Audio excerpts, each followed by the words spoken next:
दोस्तों नमस्कार, आदाब एंड सत श्री अकाल। जय संविधान। संविधान की बात है तो संविधान को बचाने के लिए अकेले राहुल गांधी की जिम्मेवारी नहीं है, ये हम देशवासियों की भी जिम्मेवारी बनती है, खास करके आज के युवाओं की। यो युवा आज बेरोजगारी से जूझ रहे हैं, दर दर की ठोकरें खा रहे हैं, क्योंकि विश्व गुरु ने वादा किया था 1 साल में 2 करोड़ नौकरियां देने का। किसी भी वादे पर पूरे नहीं उतरे, वो खैर बात छोड़िए। लेकिन मैं जो कह रहा हूं कि राहुल गांधी जी की संविधान को बचाने की अकेले की जिम्मेवारी नहीं है, आज हमारी भी जिम्मेवारी है। आज राहुल गांधी जी ने प्रेस कॉन्फ्रेंस की, इससे पहले भी प्रेस कॉन्फ्रेंस की थी, वो थी पार्ट 1 जिसमें वोट जोड़े गए थे। आज राहुल गांधी जी ने प्रेस कॉन्फ्रेंस की पार्ट 2 जिसमें वोट काटे गए थे। राहुल गांधी ने आज डबल धमाका किया। ईसीआई संकट में आ गए, ज्ञानेश कुमार जी संकट में आ गए और बीजेपी ने मोर्चा संभाला। मैं तो ये कहूँगा कि अंधभक्तों के चाचाओं ने मोर्चा संभाला, क्योंकि विश्व गुरु तो उनके बाप है, उनके आका हैं, उनके भगवान हैं, उनके सब कुछ हैं, और नीचे के तो है अंधभक्तों के चाचा ही हैं।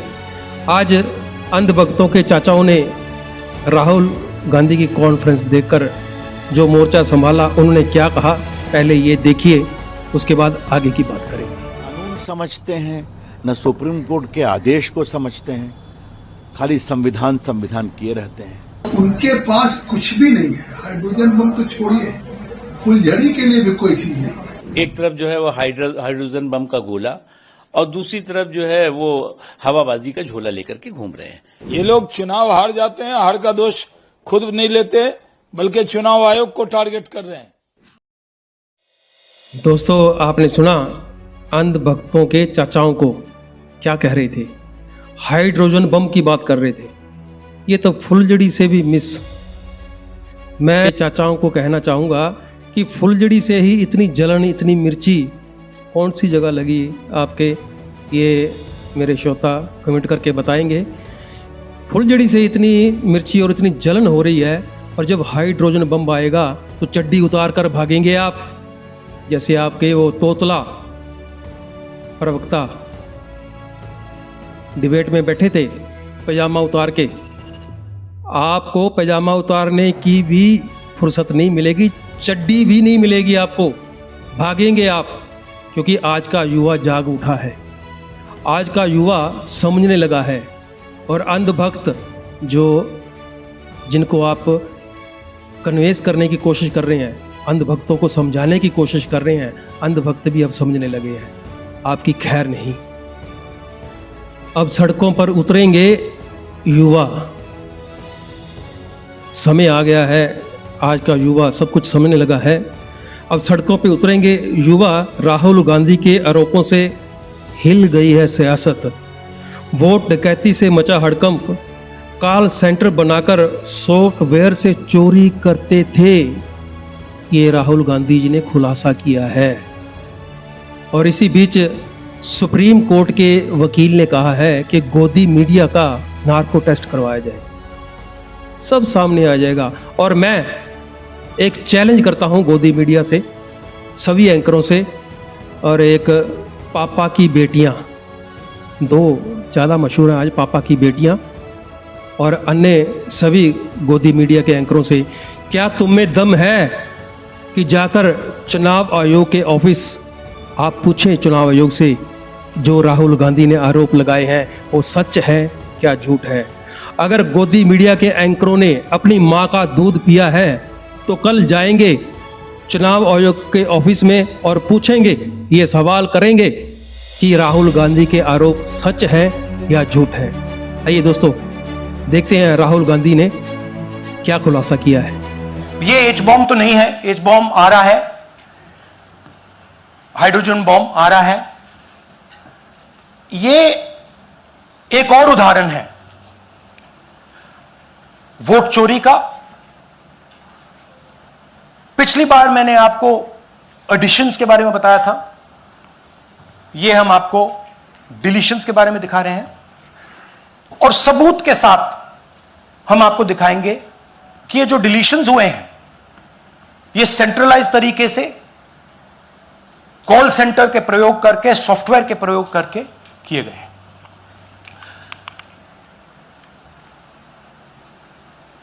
हमारे पास इस प्रेजेंटेशन में जो मैंने आपको अभी दिखाया 100% सबूत है, प्रूफ है कि ज्ञानेश कुमार जी हिंदुस्तान के चीफ इलेक्शन कमिश्नर वोट चोरों की रक्षा कर रहे हैं, और यह मैं आपको अभी दिखाने जा रहा हूं। हर इलेक्शन में हमें रिपोर्ट आती थी कि वोटर्स डिलीट हो रहे हैं,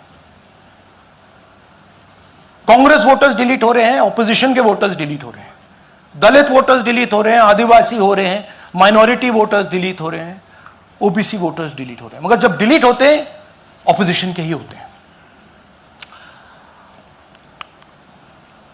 कर्नाटक में आलंद कंस्टिट्यूएंसी है, यहां पे चोरी पकड़ ली, कोइंसिडेंस से पकड़ी। वहां की जो बीएलओ थी उसने देखा कि उसके रिश्तेदार को डिलीट कर दिया गया था। जैसे चोरी पकड़ी जाती है, कोई छोटी सी गलती हो जाती है, हाथ आ जाती है। अलंद में 6018 वोटर्स डिलीट हुए, उसमें से इनकी रिश्तेदार थे। उन्होंने पता लगाया कि मेरे रिश्तेदार को डिलीट किसने किया। पता लगा कि पड़ोसी ने रिश्तेदार को डिलीट किया। बीएलओ ने जाके पड़ोसी से पूछा कि भाई आपने मेरे रिश्तेदार को क्यों डिलीट किया। पड़ोसी ने कहा मैंने तो नहीं किया। बीएलओ सस्पिशियस हो गई, शक पड़ा, उसने प्रोसेस चालू कर दी।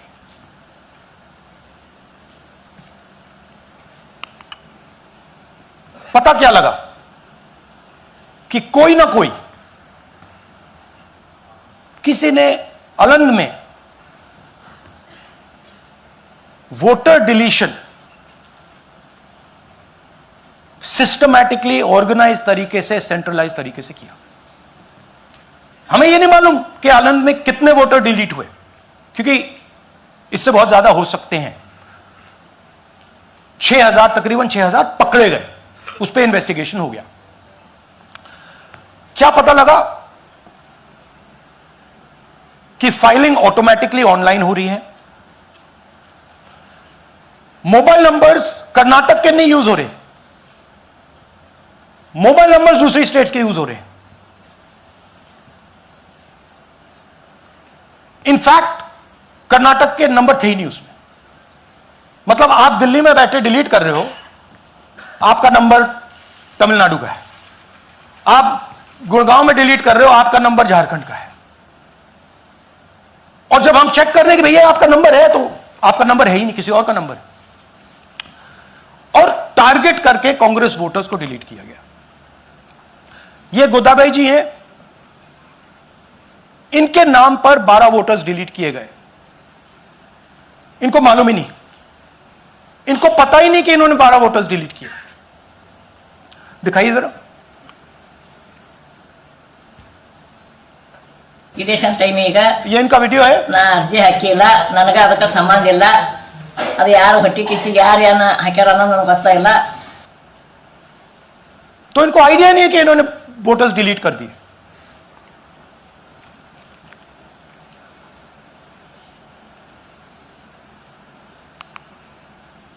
ये सारे के सारे जो नंबर्स हैं, ये कर्नाटक के नंबर्स नहीं है, ये अलग अलग स्टेट्स के नंबर्स हैं।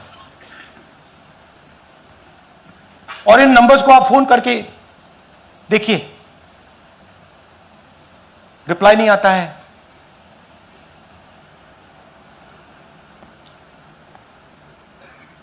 तो सवाल यह है कि किसके नंबर्स हैं, ये किसने ऑपरेट किए, जब इन्होंने ऑपरेट किए ये कहां थे, आईपी एड्रेस क्या था, ओटीपी कैसे जनरेट हुआ, कहां गया, यह सवाल है।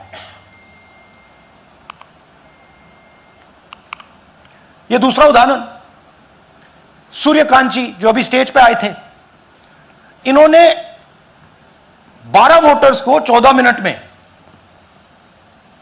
डिलीट कर दिया। आप फॉर्म भरने की कोशिश कीजिए, डिलीशन फॉर्म भरने की कोशिश कीजिए, देखिए। और जब हमने इनसे पूछा कि भैया आपने ये कैसे किया, वो कहते हैं मैंने तो नहीं किया, मैं तो जानता ही नहीं हूं।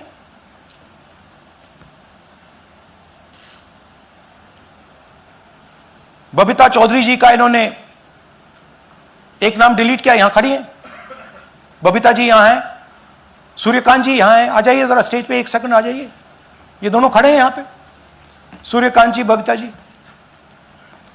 इनको मालूम ही नहीं कि इन्होंने डिलीट किया। Thank you. नागराज जी, इन्होंने 2 एप्लीकेशन 36 सेकंड में फाइल कर दी है। और मजे की बात देखिए, ये 4 बजे सुबह उठ के फाइल कर रहे हैं।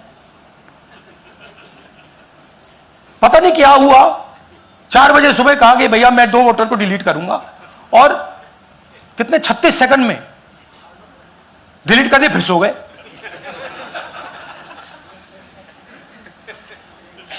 हमारी माइंड में पहले सवाल था कि क्या इलेक्शन कमीशन भी सो रहा है, मगर नहीं, सोया कोई नहीं है, जगे हुए हैं, सिस्टमैटिकली मदद हो रही है।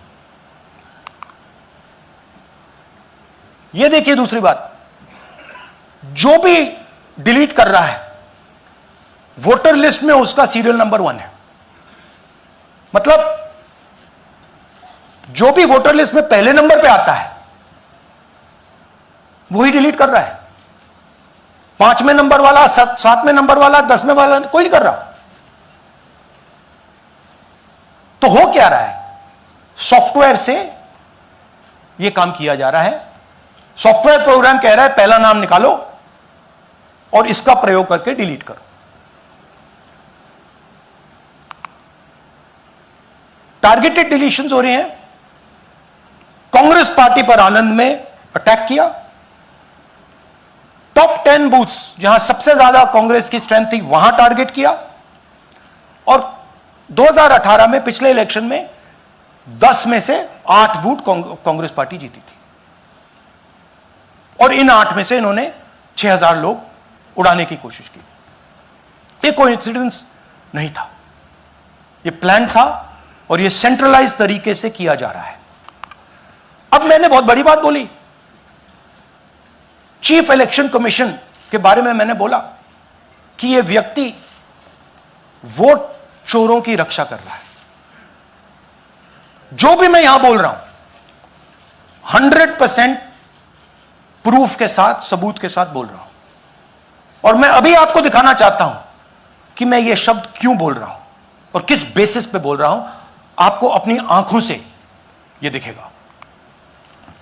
कर्नाटका सीआईडी ने केस चालू किया कि वोटर कौन है, ये फोन किसके हैं, ये आईपी एड्रेस क्या है, ओटीपी कहां गया, इन चीजों के बारे में इन्वेस्टिगेशन शुरू होती है। कर्नाटक सीआईडी ने हिंदुस्तान के इलेक्शन कमीशन को 18 चिट्ठियां लिखी हैं। हमें आप ये इंफॉर्मेशन दीजिए, बिल्कुल क्लियर है, डेस्टिनेशन आईपी दीजिए, डिवाइस डेस्टिनेशन पोर्ट दीजिए, ओटीपी ट्रेल्स दीजिए, फोन नंबर्स दीजिए, फोन नंबर्स के मालिकों के नाम दीजिए। क्लियरली पूछा है, नो आंसर। 18 चिट्ठी CID Karnataka, no answer from chief election commissioner, no answer from election commission. Timeline देखिए,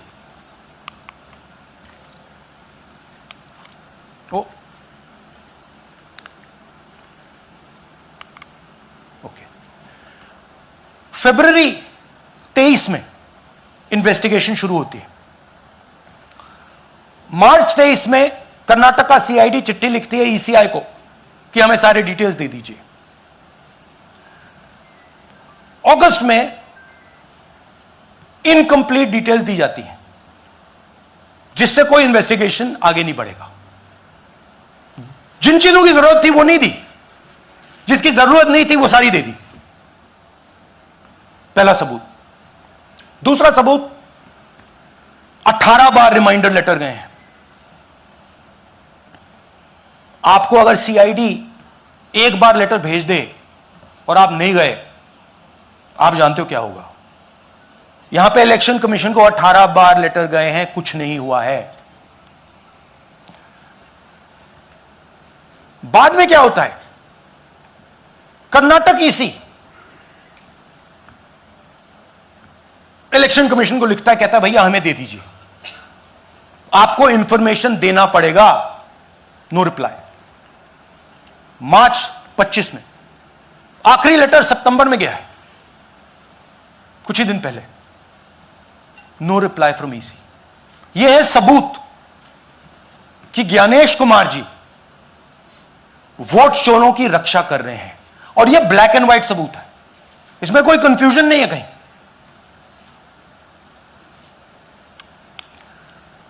तो सवाल उठता है, यह है कौन जो सेंट्रलाइज तरीके से कॉल सेंटर के प्रयोग से, सॉफ्टवेयर से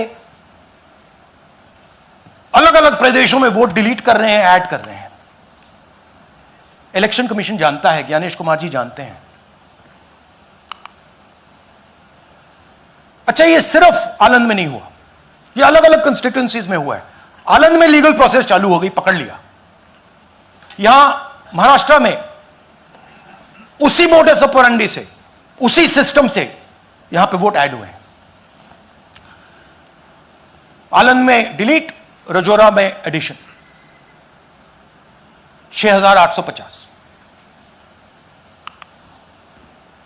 आपको याद होगा पिछले प्रेजेंटेशन में मैंने आपको नाम दिखाए थे, ये देखिए वही नाम यहां है।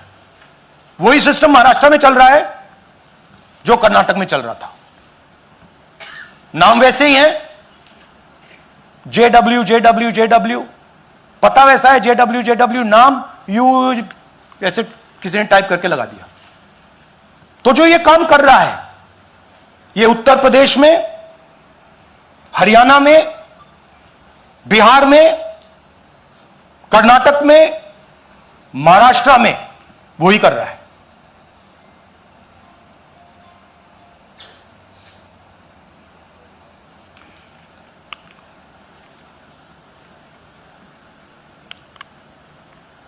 तो हमारी डिमांड है, ज्ञानेश कुमार जी, आप अपना काम कीजिए।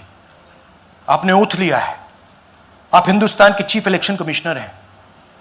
आपसे कर्नाटक की सीआईडी सबूत मांग रही है। आप कर्नाटक की सीआईडी को यह सबूत 1 सप्ताह के अंदर दे दीजिए, नहीं तो पूरा हिंदुस्तान के सारे युवा इस बात को एक्सेप्ट करेंगे कि आप हिंदुस्तान के कॉन्स्टिट्यूशन, हिंदुस्तान के संविधान की हत्या में शामिल हो, हिंदुस्तान के संविधान की रक्षा नहीं कर रहे हो, और वोट चोरों की आप मदद कर रहे हो। Thank you. और थोड़ी देर में हम आपको हाइड्रोजन बॉम्ब दिखाने जा रहे हैं। नहीं, आज नहीं, थोड़ी देर में उसकी प्रिपरेशन चल रही है। क्योंकि हम देखिए, मैंने टीम से कहा है कि अगर मैं स्टेज पे जा रहा हूं, ब्लैक एंड व्हाइट प्रूफ नहीं होगा, मैं नहीं जाऊंगा। अगर ब्लैक एंड व्हाइट प्रूफ होगा, जो कोई मतलब उसको निगेट नहीं कर सकता, मैं जाऊंगा। मैं देश के कॉन्स्टिट्यूशन की रक्षा कर रहा हूं, संविधान की रक्षा कर रहा हूं, मैं लोकतंत्र की रक्षा कर रहा हूं, और मैं सच्चाई आपके सामने रख रहा हूं। बहुत बहुत धन्यवाद। नमस्कार। जय हिंद।